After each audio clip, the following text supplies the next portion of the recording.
TNC बदल रहा है, टीएनसी भगवान के रंग में रंग रहा है। टीएनसी लाइव अब है टीएनसी भगवान Shri Rajneesh channel.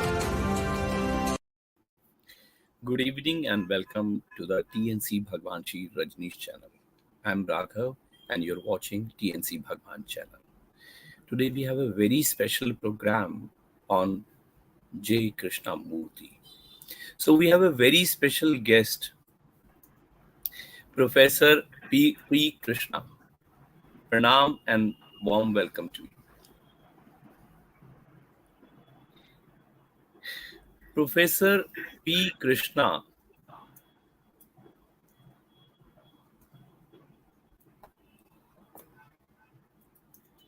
Professor P. Krishna is a physicist and he was a professor and head of the department in the Department of Physics, BHU Varanasi, till 1985. So he has worked with J. Krishnamurti, and we know that for many years he is with the work with J. Krishnamurti. So it's a warm welcome to Professor P. Krishna. Pranam. Thank you. I would like to know first, how did you got connected with the J. Krishnamurti? When I was in intermediate, that is 12th class, during the vacation I was looking for something to read. So I went through my father's book cupboard and I found a small booklet entitled Talks with Students, J. Krishnamurti, 1948. I started reading that and I found that he was answering all kinds of questions and asking also all kinds of questions which our teachers never addressed in education. So I was very fascinated and I went and asked my father, who is this man whose booklet I am reading? Now my father grew up in the Theosophical Society at the same time as Krishnamurti was there in the till 1922. And he was only 2 years younger than Krishnamurti. So he knew everything about him and he told me the whole story of Krishnamurti's life, how he was picked up by Annie Besant and C.W. Leadbeater of the Theosophical Society. And with their occult powers, they announced that this boy has no trace of selfishness in his consciousness and he is going to be the next world teacher. So I came to know about Krishnamurti and I went to the market and the only other books I could find by him were First and Last Freedom and Education and Significance of Life. So I read those books.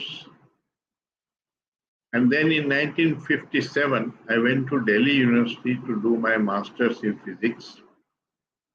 And there I found that Krishnamurti came to Delhi and his talks were announced in the newspapers. So I went to attend his lecture.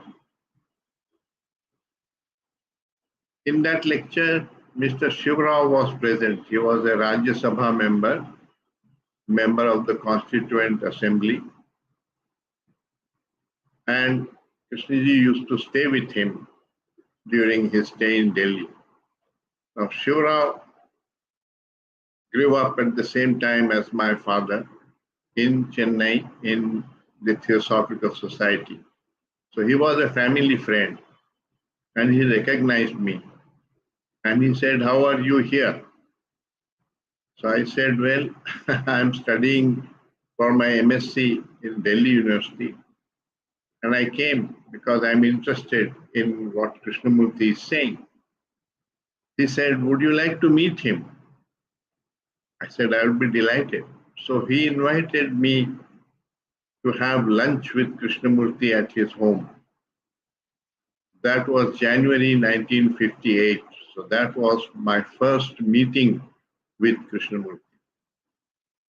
But I was working at the university. I was not working for Krishnamurti in his institutions at that time, nor did I travel with him or stay with him, but I was an ardent student of his teachings. And then after my MSc, I went to Banaras Hindu University to do my PhD in 1959. And I found that there is a school here which is run by the Krishnamurti Foundation India. And Krishnaji used to come to that school and give talks. So I would go on my bicycle and attend his lectures. And then they found that this young man is much interested in the teaching, so they would invite me to have lunch with him or small group discussions with him, with other people, and so on. And this kind of relationship went on till 1985. It was in 1985 that Krishnaji came to Varanasi for the last time. And he asked for me. And I came and had lunch with him. And after lunch, he called me to his room. And he said, "I'm not going to be around very long. I happen to know when I'm going to go. And I'm not going to tell anybody. Before I go, I want to put my house in order. And I want you to take charge of Rajghat. I'm offering you a jewel on a silver platter and asking if you will take it." So that's how the job was offered to me. Nothing was discussed about either salary or work to be done or designation. But I knew him as a very wise man. I regarded him almost like the Socrates of the 20th century. So when such a man asks you to do something, you don't refuse. So I accepted it. And the detailed conversation that took place with him at that time is given in my book, which I entitled as "A Jewel on a Silver Platter, Remembering Jiddu Krishnamurti." That book is published in USA and so on by lulu.com and in India by Pilgrims Varanasi, and is available on Amazon.in as well as kfionline.org. Many of the articles there are also there on my website, which is www.pkrishna.org. So that's how I came to know him. And I knew him for almost 28 years or 30 years, but mainly as a student of his teachings. Oh, thank you so much. There's a one question. Jiddu Krishnamurti has spoken a lot on education. Can you, Professor Krishna, express his view on education here? Sure. He was very unhappy with the kind of education that was being imparted all over the world. which concerned itself mainly with training people professionally to get a job and earn a livelihood. He felt that that was just a small part of life and that education should be concerned with the whole of life, so that he felt that education must help a young man or woman to lead a high quality of life. And the quality of life is high only when it is high both in the physical aspect, the intellectual aspect, the emotional aspect, and the spiritual aspect. So he wanted to create an education which would be holistic and which would care for all these aspects. That means really care for the human development and not just the economic development of the country. So he set up schools. There are 8 schools which he set up. The oldest ones are Rishi Valley School in the south of India in Andhra Pradesh, Chittoor district, and Rajghat Besant School, which is where I am located, which is in Varanasi on the banks of the Ganges, near the Sangam of Varuna and Ganga.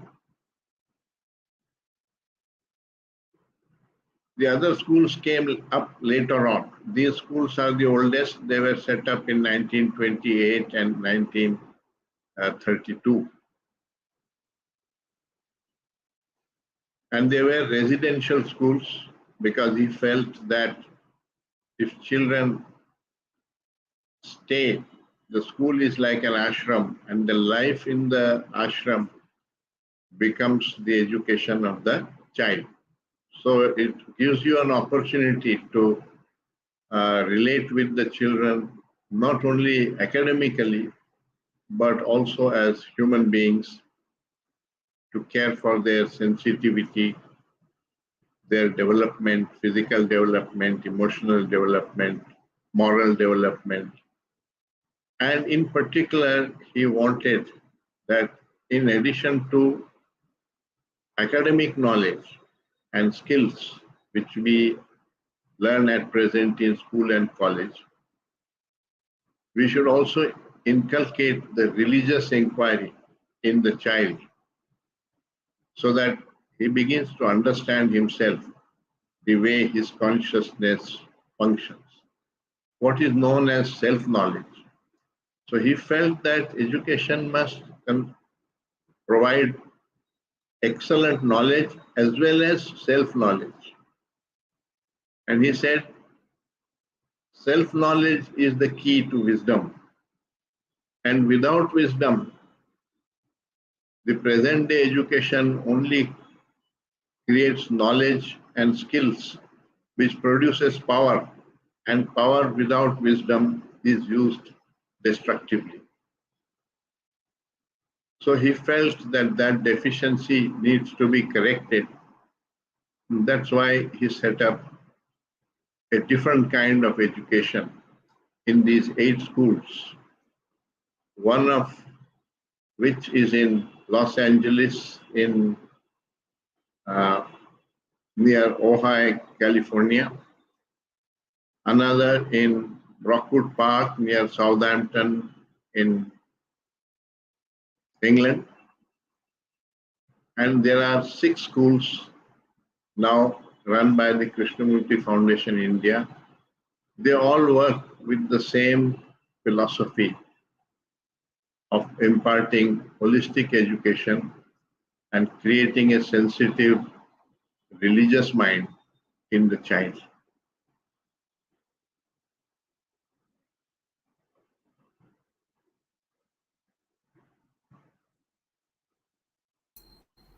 Sir, very beautiful, and J. Krishnamurti and J. Krishnamurti Foundation has done many beautiful things like in education. So here's a one more question. Youth in today's age has many questions about sexuality and relationship. Can Professor Krishna explain J. Krishnamurti's view about these two topics here? Yes, he explained that sexuality has become a big problem for modern man because he is a bored individual. And that is so because he doesn't have sensitivity. Sensitivity means the ability to perceive beauty. There is great beauty in all aspects of our life. There is beauty in nature, there is beauty in art and music, architecture, there is beauty in friendship, in science and mathematics, in sports and games. So every aspect of our life, there is beauty. Beauty means when you engage in that activity,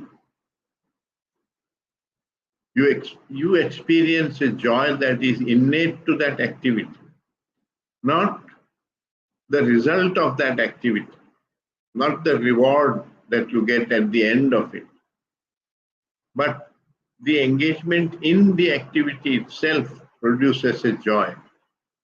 And the child must be enabled to experience that joy. So he was against using reward and punishment in the schools to motivate the children. Nothing that promotes the ego should be used as a motivation. So his schools don't promote competition because that means you are telling the child that your colleague, your classmate is not your brother but a rival, and you have to outsmart him. And that creates jealousy and ego, selfishness in the child. So no competition, promote cooperation, and don't use reward and punishment or fear in the process of imparting education, which means you have to do it through relationship as you do in a good family. You have to know every child personally, and that means that the numbers must be small. So all the Krishnamurti schools have a ratio of about 7 children to 1 teacher. And they are located in beautiful campuses with great natural beauty, either near mountains or rivers. And it's like the whole school is located, done in a park with large trees, birds, animals. And the place is vegetarian because there is respect for all life. And the courses are the same, but the approach to education is completely different. The way of imparting the courses is different. Of course, physics, mathematics don't change. You have to teach the same things which you teach in any other school. But the manner in which you approach the child and the education is different.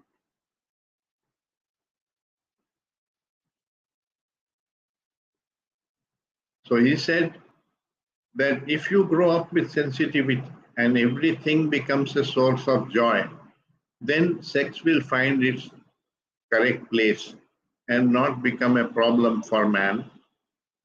But at present, it is a problem because we have become insensitive to all the other joys, the beauty of life.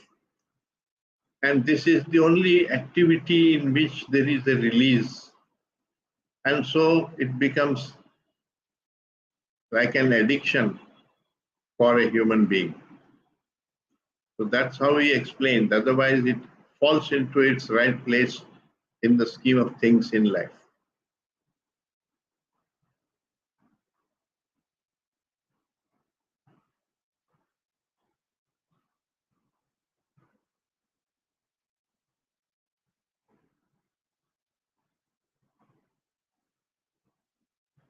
Are you still there?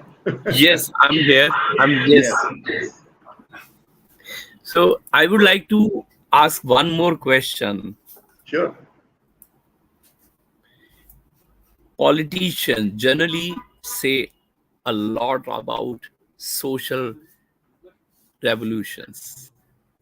Is social revolution possible?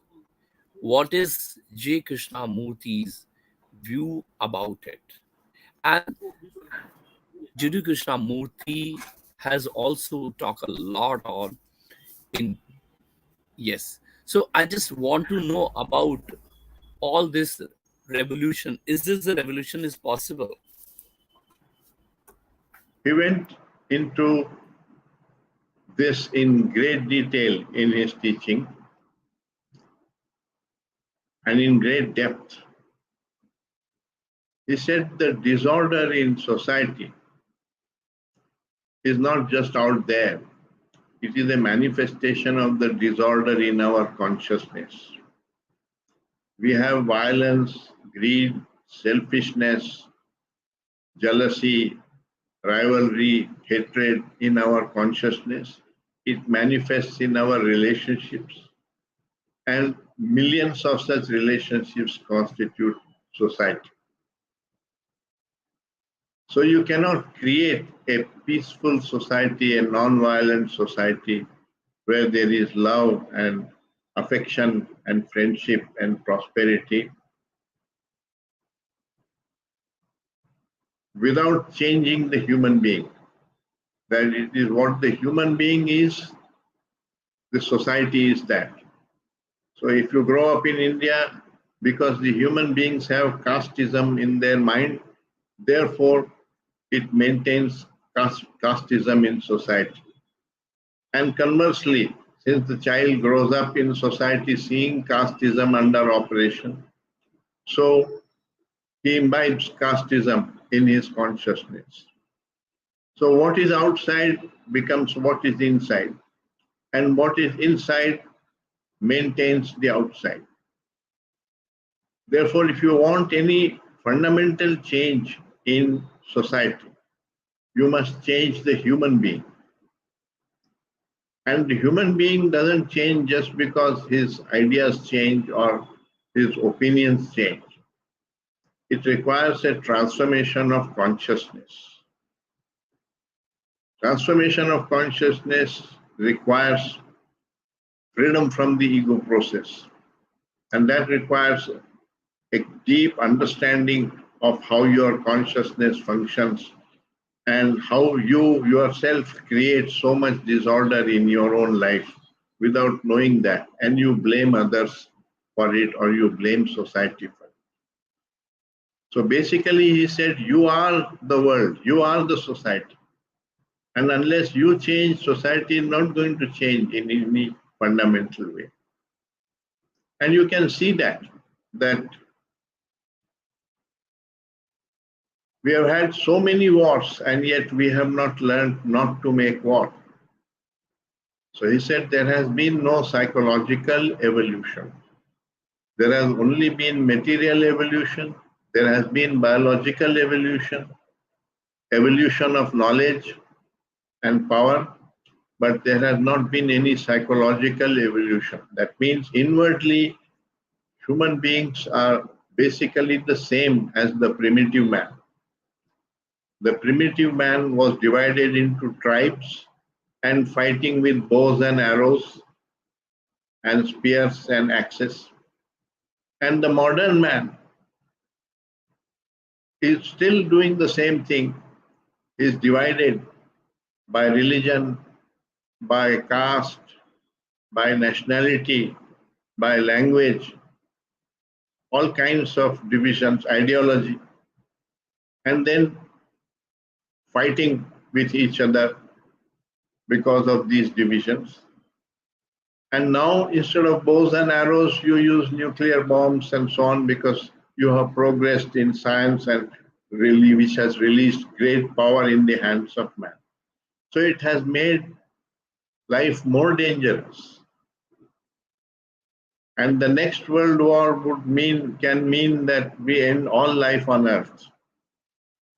So he said there is a great urgency for the human being to transform and not continue like this. So according to him, the global problem is not separate from the individual problem. The division between individuals happens for the same reason as the division between religions or between nations. But we have not understood how this division arises in our consciousness. And that is why we need self-knowledge. Then that self-knowledge brings wisdom, and wisdom brings real change, not politics and external controls and the law. They only control human beings, their behavior. But control doesn't change you from inwardly. So the violence is still there, but you are imposing a fear that if you use this violence to murder somebody, then you will be hanged. But the desire to kill someone or to hate someone is still there. And so the violence is there. You may think that non-violence is a very good idea, but it never will become a fact until you understand the source of violence within you and eliminate that, which requires self-knowledge. So that's his teaching, that the society is not separate from the individual.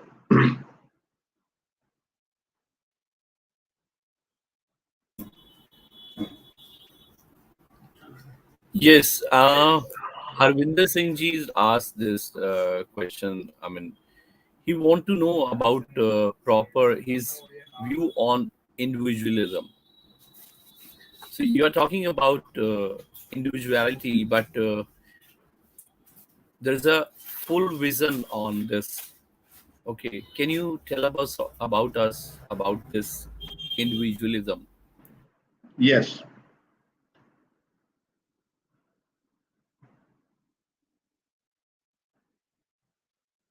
every human being is born in a particular family, which is in a particular country, a particular culture, and grows up with that culture, that family, its religion, and so on, and imbibes all that into his consciousness. And that conditions his mind. It includes the moral values that he learns within that family. All this he called conditioning.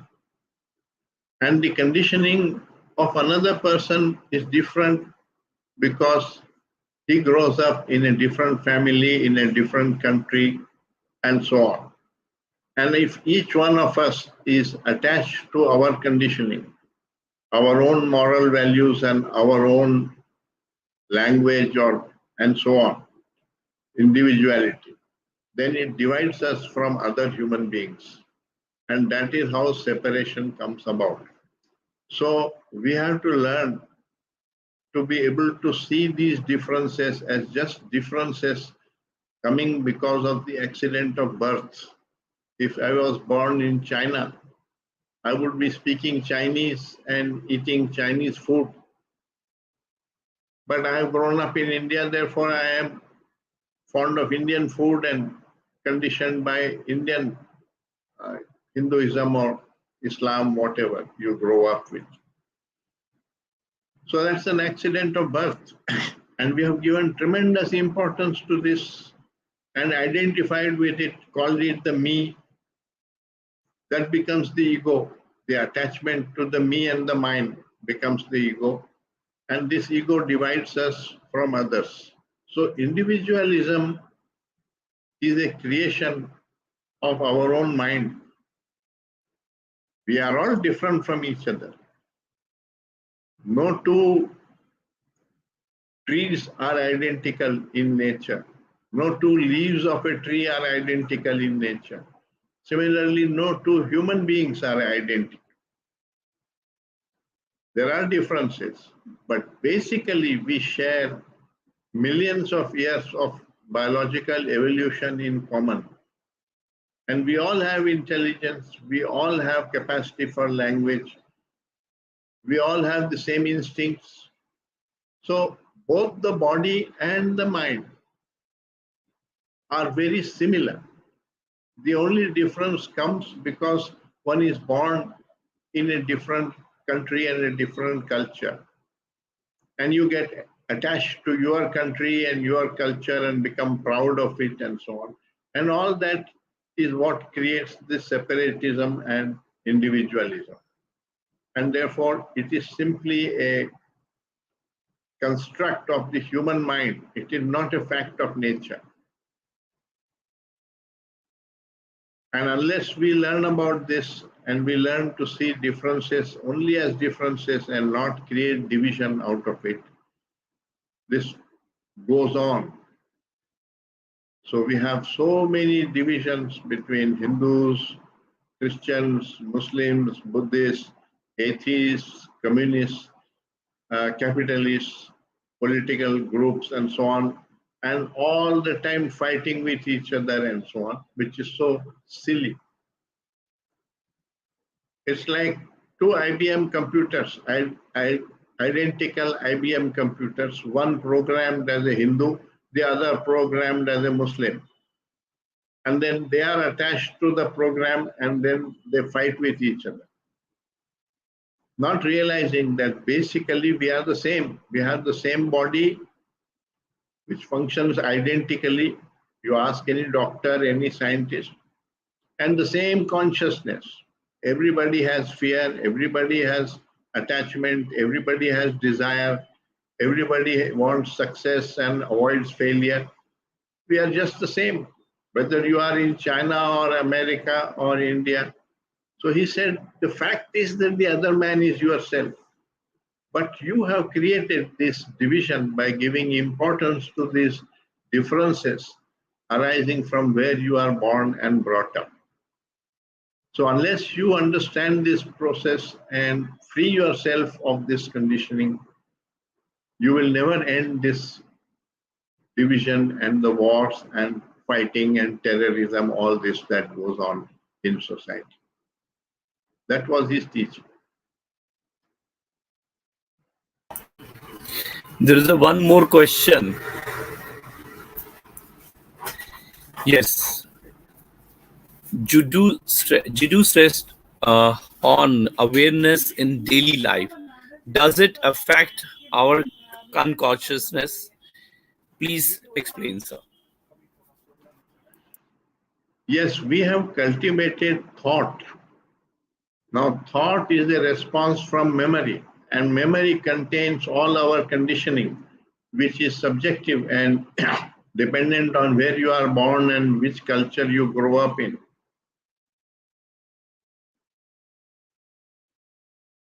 So, thought is a colored instrument, a subjective instrument. And therefore, if you are attached to it, then it colors your perceptions. The Hindu looks at a cow and sees a goddess. The Westerner, the American, sees the same cow and he sees beef. So both are affected by what is their inner, what is there inside their consciousness. And unless we understand this, we will never end the division between us. And all that requires a lot of inquiry and self-knowledge. And to him, religion was this inquiry, to understand oneself and to free oneself of one's conditioning. Have a more global mind and not a local parochial mind, a Hindu and a Christian. Then you are attached to that and you divide yourself from others and you keep fighting. We've had more wars in the name of religion than even in the name of property, which makes it a travesty of anything that is called religion. Because religion is really meant, the word religion comes from religare, which means to unite, and belief divides. So the fact is that neither the Hindu knows what Ishvara is, nor the Muslim knows what Allah is. But they are repeating and asserting what they have been told, and therefore they feel separate from each other. So it's our illusions that divide us. The facts don't divide us. The fact is that we are the same. But the illusions divide us because illusions are imaginary things. And my imagination of God can be very different from your imagination of God. And we can divide ourselves and kill each other over it. So it becomes a very stupid thing. And it's the purpose of religion to end these illusions. And it's these illusions which create disorder in consciousness and bring separation and hatred and all that, and create the ego. So the ego itself is a big illusion of humanity. And learning about all this and freeing oneself of it is the real purpose of religion. So religion, according to him, is not belief, but religion is this discernment of what is true and what is false. False means something that has been created by human thought and then accepted as true. It is not part of nature. And true means it is something that is part of nature, not just a creation of human thought. So casteism is a creation of human thought. It is not part of nature. So it's an illusion. Somebody started it in Hinduism 3,000 years ago, and it continues from father to son and so on, and we are divided among ourselves through casteism, all of which is our own doing. So he said we have to promote inquiry. You must not accept what your family and what your elders are saying. You must question it. And that questioning, inquiry brings change. Conformity doesn't bring change. And so education must promote inquiry and not conformity. Those are his essentials of his teaching.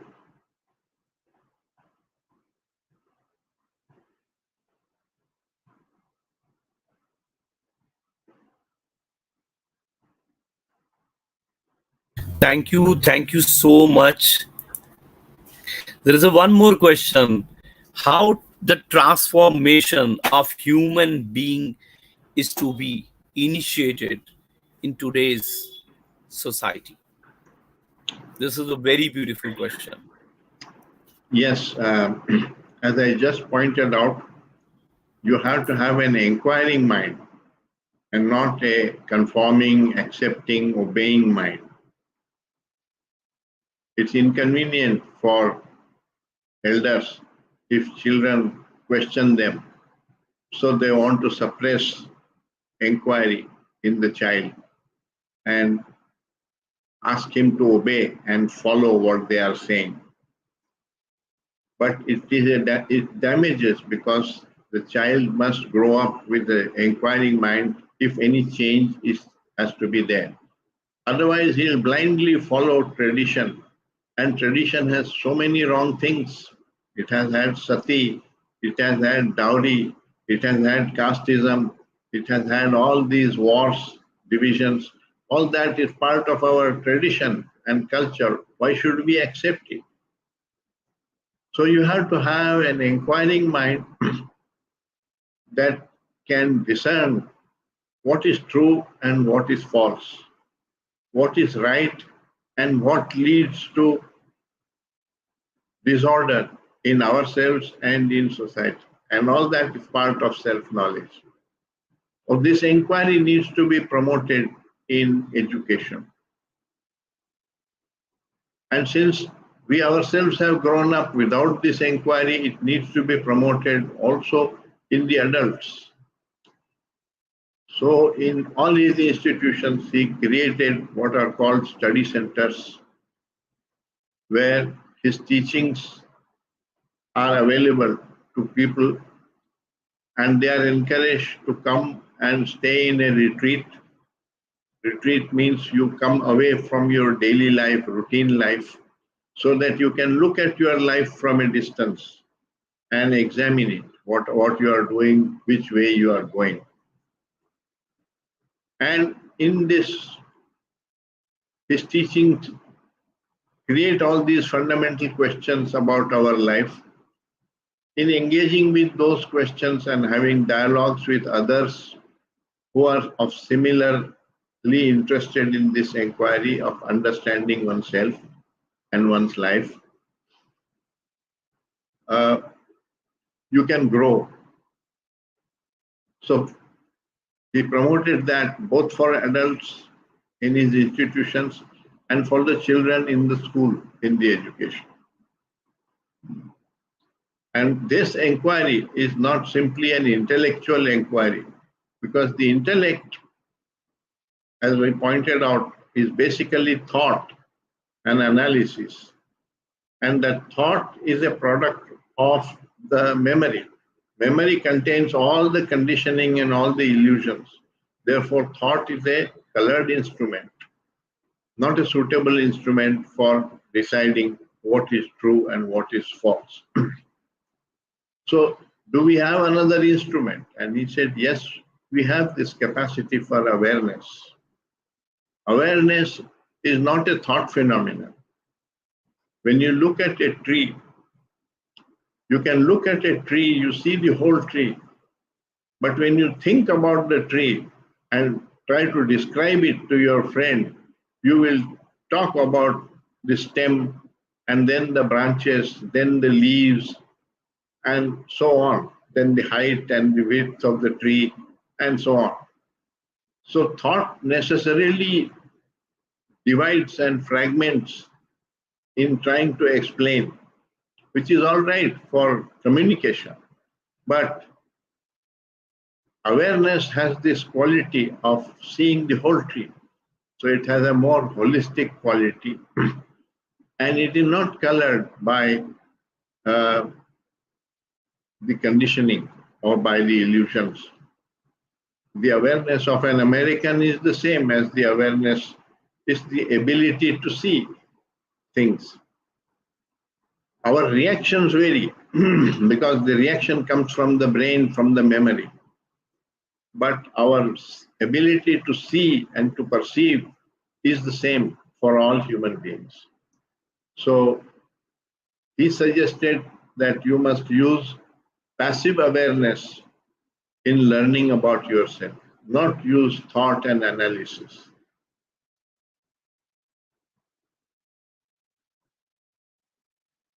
There is one more question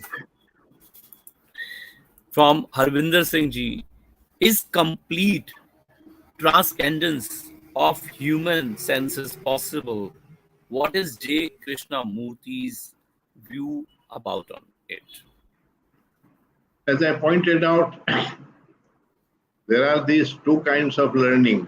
One is the accumulative learning of knowledge and skills, which we are promoting in school and college and university. But the other is this self-knowledge, which is this religious inquiry. And especially in East, in India, China, Japan, and so on, there has been this long legacy of inquiry leading to self-knowledge. Right from the time of the Buddha, who promoted inquiry 2,500 years ago. And in the West, Socrates, who promoted self-knowledge as the real knowledge. Not the knowledge of the world, but self-knowledge as the real knowledge. And then there are the Upanishads, Upanishadic dialogues, and so on. So in the East, there has been, in religion, there has been belief and worship and ritual, but there has also been this long tradition of religious inquiry. Unfortunately, in the West, Christianity forbade any kind of inquiry, and anyone who questioned was put on the stake. There are any number of cases where the church suppressed all inquiry and questioning. That didn't happen in India and in Japan and so on. So you have this Zen Buddhism, you have Rumi, you have Kabir, and so on. People who in India who have gone beyond their conditioning and come upon deeper perceptions and not been just slave to the past traditions. And that is the purpose of religion, and it is the only true revolution according to Krishnamurti, because it is that which brings wisdom into the consciousness of man, and that brings about real change, the way you relate to others, to nature, to your work. Everything undergoes change if you have wisdom. We have promoted knowledge, and we are mistakenly thinking that knowledge creates wisdom. Knowledge does not create wisdom.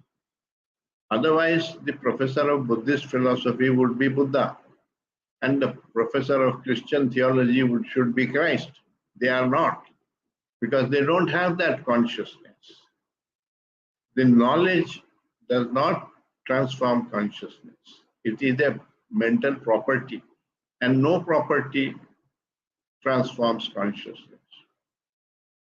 So to transform consciousness is a serious religious quest, and that is the main purpose of religion, the transformation of consciousness. In Hinduism, we called it moksha. In Buddhism, they called it nirvana, and so on. But basically, it is freedom from the self. The self being the identity that has conditioned identity and the attachment to it.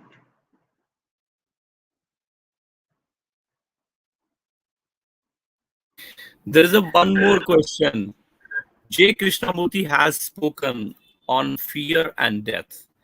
Can we discuss about these two topics here? He said the death of the body is a fact of nature.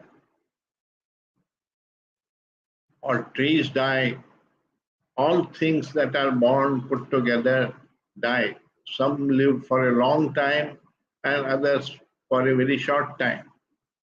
But all life begins as a single cell, develops and grows, goes through youth and old age, then decay, then death. So the death of the body is a fact. But more important than the death of the body, which is inevitable at the end of life, is the death of this thing called me, which is a construct of human thought. It's not there anywhere in nature. The ego is not there anywhere in nature. There may be storms, there may be earthquakes, but there is no motive in them to destroy us. Sometimes nature's laws help us, and sometimes they are problems for us. But that is not the definition of order. They are following a certain order of nature, which is not without any motive. It is human being who wantonly kills and has a motive in being violent, a selfish motive. And it is this motive which creates the problem for human beings. And therefore one has to learn to live without the selfish motive, which is what is called love. Krishnamurti taught that love is where the self is not. That means it is not ruled by self-interest. When your relationships are freed from self-interest, then they are relationships of love and compassion. And that is the true religious mind.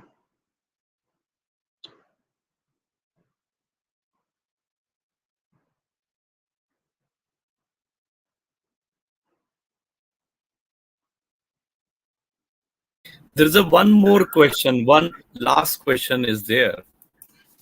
Sure. There's a famous book from J. Krishnamurti, The Flight of the Eagle. Can you speak on few talks explained in this book? All these talks talk of the same teaching. Somewhat different words, somewhat different examples to explain. But the central points of his teaching are exactly the same, and we have just covered them. That don't accept anything on authority. And he denied the role of the guru, and therefore did not accept any disciples. He said, I can't give you the truth. I can only point out towards it, but you have to come upon the truth for yourself. Because truth is not an idea. Truth is a perception. And the perception is a holistic thing which involves all your senses. So I can't give you perception. I can give you a question. I can point out the direction in which you should look. But you have to do the walking and you have to do the looking. So he said, you are the teacher and you are the taught. And you have to be a light unto yourself, which is very similar to the teaching of the Buddha. The Buddha also said that you have to be a light unto yourself.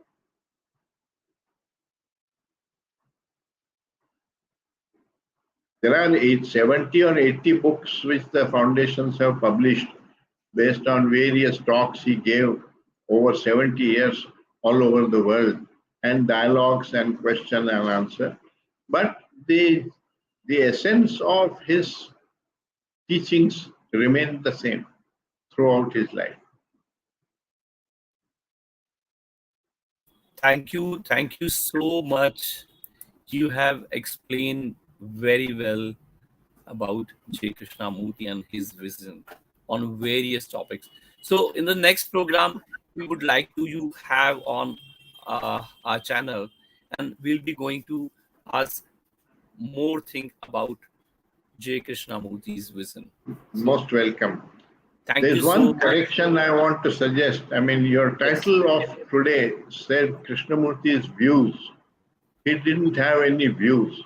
He spoke only what he perceived as the truth. And he said, what I am talking is not my teaching. You don't have to understand the teaching. You have to understand yourself. You are the subject. And my teaching is, you can use my teaching as a mirror in which you can see yourself clearly. And once you have seen yourself clearly, then you can throw away the mirror. You don't need the mirror, you don't need my teaching, like that. So, Thank you so much. You're welcome. Thank you. Pranam. TNC बदल रहा है, TNC भगवान के रंग में रंग रहा है। TNC live